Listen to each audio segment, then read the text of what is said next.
We're only halfway through February, but a lot of people are already thinking about spring, but not in a good way. Yeah, weather forecasters are predicting there could be widespread flooding all across the state again this year. And one area hit hard by high water and strong winds last year was Lake Poinsett. As you're about to see in tonight's On KELOLAND, people living around the lake are hoping history doesn't repeat itself. Lake Poinsett, big in size, short on forgiveness. During a typical summer, it's a beautiful place to recreate.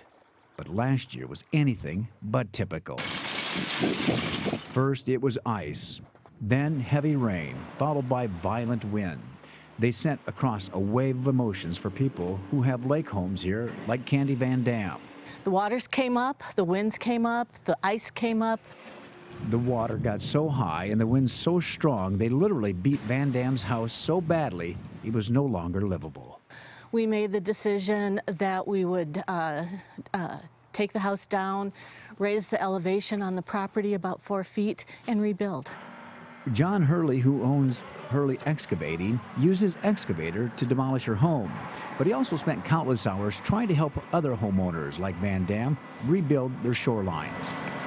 HURLEY was also a flood victim. His campground was seriously damaged by floodwaters too. 70% of it is currently still in standing water. His fears are just as high because he thinks it could happen again. It is not looking good. I'm preparing for the worst. I'm preparing for it to be worse than last year. HURLEY could be right. We want people to have a good understanding of what they may be facing again this spring. David SCHAEFER, Hamlin County's emergency manager, says anyone living along Lake Poinsett is walking on thin ice.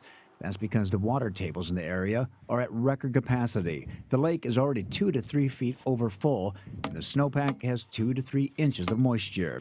SCHAEFER says they have been looking over that data from the National Weather Service and Army Corps of Engineers and have been meeting and making preparations since Christmas. We're trying to gather as much information as we can to try to get a handle on what we may see. Of course, the big unknown is February and March.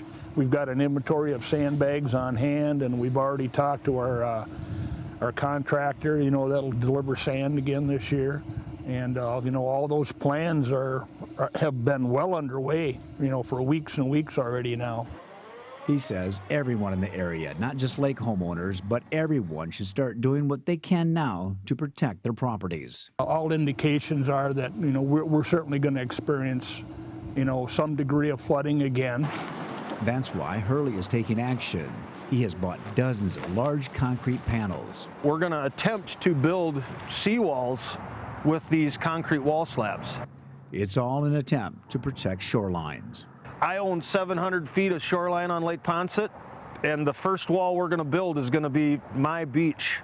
We're going to build a seawall on that whole stretch so that I can get some of those campgrounds back. You kind of know it's coming, and there's nothing you can really do about it. SCHAEFER says his warning is not to scare, but rather to get people to prepare. VANDAM says they will rebuild, and they'll be ready. Part of having a lake home is dealing with all of the things that Mother Nature throws at you. And to learn more about potential flooding this year, our digital reporter Ray Yost has put together a story on flooding at Lake Poinsett and a story on flooding in other areas of eastern South Dakota. You can find those right now in a KELOLAND.com original.